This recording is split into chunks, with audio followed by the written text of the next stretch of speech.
Next up, I went with paper doilies. So what you're gonna do is fold each paper doily in half. They're about 6 inches in diameter, but don't fold it exactly in half. You want it to be like, you want the middle seam to be a little bit offset. It just creates a little more dimension. Then flip it over and fold it into thirds, kind of like into a cone. Then poke that pointy end through one section of the wreath form and hot glue that tail end over. So fold it in half, fold it in thirds. I found it easier to add the hot glue first and then poke it through.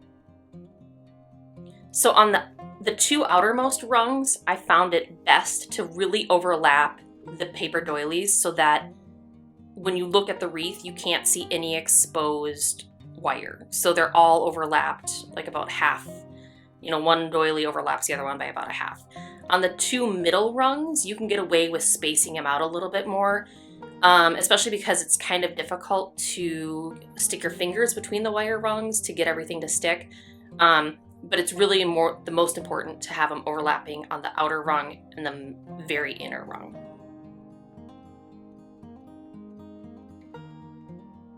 But just rinse and repeat and keep doing that over and over and over again until you have the whole wreath covered. And then I found this cute little hanging sign at Dollar Tree. It says hop.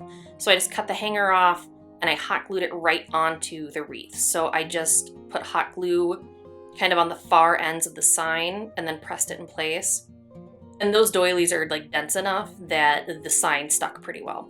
And then you could just leave it as is, but I decided to add a bow. So I just cut 3 pieces of like a thicker teal ribbon from Dollar Tree.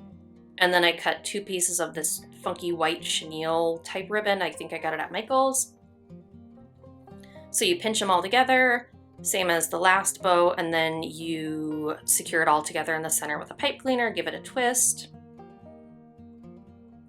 Cut the ends of the pipe cleaner, and then I wanted to cover the pipe cleaner, so I used some more Dollar Tree checkered ribbon, and I wrapped it around twice, and then I knotted it in the back, and that way you just wouldn't be able to see the pipe cleaner. And it added just like a little bit of color to the center of my boat, and then I hot glued that in place right over the flower that was on the neck of the bunny. You could leave the sign as is, but I just thought it'd be cute to add a bow. But that's it.